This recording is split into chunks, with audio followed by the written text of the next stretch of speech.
شروع اللہ کے نام سے جو بہت مہربان نہایت اور رحم والا ہے۔ قاضی ابو الحسن بن عقبہ کہتے ہیں کہ میرے چچا کی بیٹی نہایت دولت مند اور امیر تھی۔ میں نے اس سے شادی کر لی اور اس کے مال سے استفادہ کرنے لگا۔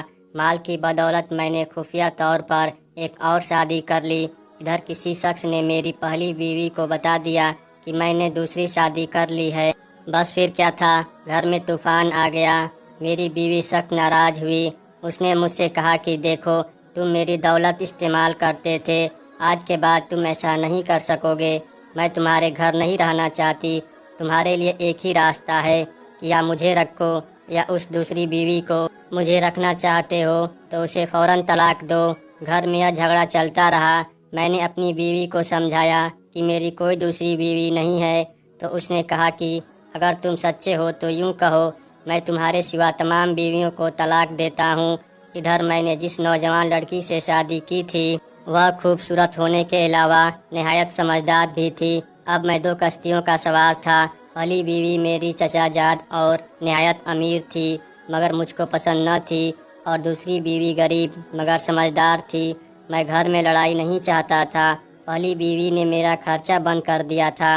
اب میرے لیے اس کے سوا کوئی چارہ نہ تھا کہ کوئی ایسا طریقہ اختیار کروں کہ میری پہلی بیوی بھی راضی ہو جائے اور اس کو تسلی ہو جائے کہ میں نے کوئی شادی نہیں کی اور دوسری بیوی کو طلاق بھی نہ دینی پڑے۔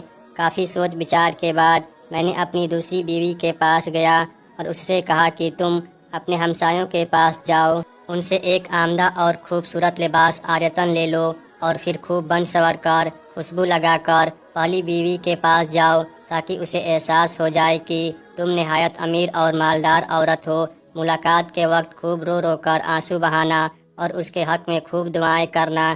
جب وہ تمہارے کثرت گریہ و جاری سے متاثر ہو جائے گی تو یقیناً تم سے پوچھے گی کہ تمہاری مشکل اور پریشانی کیا ہے۔ اب تم اس کو بتانا کہ میرے چچا جاد نے مجھ سے شادی کی ہے اور مجھے بتائے بغیر ایک اور شادی بھی کر لی ہے اور میرا مال اپنی دوسری بیوی پر خرچ کرتا ہے۔ مجھے تمہاری مدد کی ضرورت ہے کیونکہ تمہارا خاوند قاضی ہے۔ اس سے میری مشکل اور پریشانی بیان کرو۔ میری سفارش کرو کہ میرے ساتھ انصاف کرے اور میرے شوہر کو عدالت میں بلا کر اس سے پوچھ گچھ کرے۔ جب وہ تمہاری بات سن کر تمہیں میرے پاس لے کر آئے گی تو میری ہدایت کے مطابق میری نئی بیوی نے نہایت خوبصورت لباس زیب تن کیا اور ایک مالدار عورت کے روپ میں ہمارے گھر آئی۔ میں اس وقت گھر ہی پہ تھا۔ اس نے آتے ہی زور زور سے رونا شروع کر دیا۔ میری پرانی بیوی نے اس کے آنسو پوچھے، اسے چپ کرایا، اس کی دلجوئی کی اور کہا کہ بہن بتاؤ تمہارا مسئلہ کیا ہے، کیوں رو رہی ہو؟ اب اس نے میرے کہے ہوئے الفاظ دہرا دیے۔ اس نے فوراً کہا، بہن میرا شوہر قاضی تو تمہارے شوہر سے بھی بدتر ہے، وہ بھی مجھے دھوکے میں رکھ کر شادی کیے ہوئے ہیں۔ یہ کہہ کر وہ میری نئی بیوی کا ہاتھ پکڑے ہوئے غصے میں میری مجلس میں آئی اور کہنے لگی، اس بدنصیب بیوی کا حال بھی میرے ہی جیسا برا ہے، اس کی بات سنو اور اس کے ساتھ انصاف کرو۔ میں نے نئی بیوی سے پوچھنا شروع کیا، کیا بات ہے، کیا شکوہ لے کر آئی ہو؟ اس نے جو کچھ سکھایا پڑھایا گیا تھا وہ عرض کیا۔ میں نے اس سے پوچھا، کیا تیرے چچا کے بیٹے یعنی تیرے شوہر نے تمہارے سامنے اعتراف کیا ہے کہ اس نے دوسری شادی کر رکھی ہے؟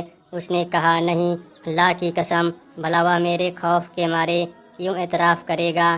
میں نے پوچھا، پھر کبھی تو نے اس کی دوسری بیوی کو دیکھا ہے اور اس کی شکل پہچانتی ہو؟ وہ کہنے لگی، نہیں نہیں۔ پھر میں نے کہا، اے خاتون، اللہ کا خوف کھا اور سنی سنائی باتوں پر یقین مت کر، کیونکہ حاسد لوگوں کی تعداد بہت زیادہ ہے جو میاں بیوی کی خوشی دیکھ نہیں پاتے۔ اس طرح جو لوگ عورتوں کو بگاڑتے ہیں ان کے پاس اس قسم کا ڈرامہ رچنے کے لیے بہت سے ہیلے بہانے ہوتے ہیں اور وہ جھوٹ بھی بہت بولتے ہیں۔ مثال کے لیے میری ہی بیوی کو دیکھو، اس سے بھی کسی نے یہ چغلی کھائی ہے کہ میں نے اس کے علاوہ بھی کسی عورت سے شادی کر رکھی ہے، جبکہ میں اس کے سامنے قسم کھا کر کہتا ہوں کہ اس دروازے کے باہر اگر میری کوئی بیوی ہے تو میں اسے طلاق ثلاثہ دیتا ہوں۔ یا سنتے ہی میری چچا کی بیٹی یعنی میری بیوی اٹھی اور میرے سر کا بوسہ دیا اور کہنے لگی، مجھے اب یقین ہو گیا اے قاضی کہ تم پر جھوٹ باندھا گیا ہے۔ اس طرح میرا کام چل گیا، اور چونکہ میری دونوں بیویاں میرے پاس ہی موجود تھیں، اس لیے میری قسم بھی واقع نہیں ہوئی، کیونکہ قسم تو کھائی گئی تھی۔ دروازے سے باہر موجود بیوی کو طلاق کی